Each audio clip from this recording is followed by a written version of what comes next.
మలక్పేట్ నియోజకవర్గంలో ఉన్నాం. ఇవాళ హైదరాబాద్లో జాగృతి జనంబాట కార్యక్రమంలో రెండవ రోజు మలక్పేట్, చార్మినార్, యాకుత్పురా ఈ 3 నియోజకవర్గాల్లో కూడా కొనసాగుతూ ఉంది. ఇప్పుడు మలక్పేట్లో గంజ్ చూసి వచ్చినాము. గంజ్లో ఉన్నటువంటి సమస్యలను హైలైట్ చేసుకుంటూ వచ్చినాము. ఇప్పుడు ఇక్కడ సైదాబాద్లో ఏదైతే స్టీల్ బ్రిడ్జ్ 2020లో ప్రారంభమైందో 5 సంవత్సరాలు అవుతున్నది. ఇప్పటికి కూడా కనీసం ముందడుగు పడనటువంటి పరిస్థితి ఉన్నది.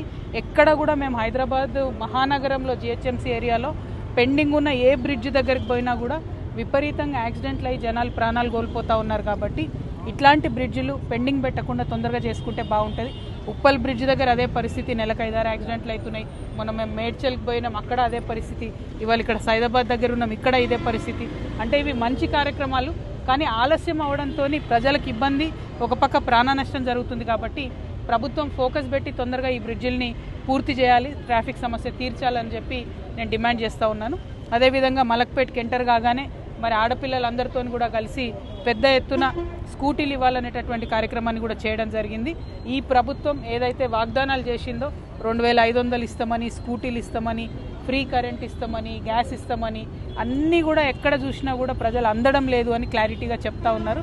కాబట్టి ప్రభుత్వాన్ని మేము ఒకటే డిమాండ్ చేస్తున్నాం, మీరు 6 గ్యారెంటీలు గాలికి వదిలేసిండ్రు, ఇది కరెక్ట్ కాదు. 6 గ్యారెంటీల మీద దృష్టి పెట్టండి, ముఖ్యంగా ఆడబిడ్డలకు ఇవ్వాల్సిన వాటి మీద దృష్టి పెట్టండి. Thank you. ప్రతి చోట ఏమవుతుందంటే కోఆర్డినేషన్ ఉండట్లేదు. నేషనల్ హైవే వాళ్ళకి, జిహెచ్ఎంసీ వాళ్ళకి కోఆర్డినేషన్ కుదరడానికి చాలాసేపు అవుతుంది. కోఆర్డినేషన్ కుదిరిన తర్వాత ల్యాండ్ అక్విజిషన్ చేయడంలో లేట్ అవుతుంది, డిజైన్స్ మర్జ్ చేసుకోవడంలో లేట్ అవుతుంది. సో ఈ బ్రిడ్జ్ అయినా, నేను చెప్పినటువంటి ఇందాక ఏ బ్రిడ్జ్ అయినా కూడా అన్ని రకరకాల సమస్యలతో కూడి ఉన్నాయి. దానికోసం ఒక కంబైన్డ్ ఎఫర్ట్ పెట్టాలి. ఇక్కడ ఎంపీ గారు కూడా అసద్ భాయ్ ఉన్నారు, ఇక్కడ లోకల్ ఎమ్మెల్యే బలాల గారు ఉన్నారు.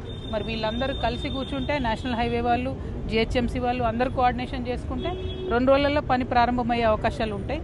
అట్లా పని ప్రారంభించాలని ప్రజల తరఫున నిలబడి డిమాండ్ చేయడానికి ఈ జాగృతి జనంబాట కార్యక్రమం పెట్టుకున్నాము. హోప్ఫుల్లీ ఇప్పుడు ఆ కోఆర్డినేషన్ మీటింగ్కి ముందు పోతుందని చెప్పి మేము నమ్ముతా ఉన్నాము. వెళ్ళాలని కూడా కోరుకుంటున్నాం. Thank you. జై తెలంగాణ.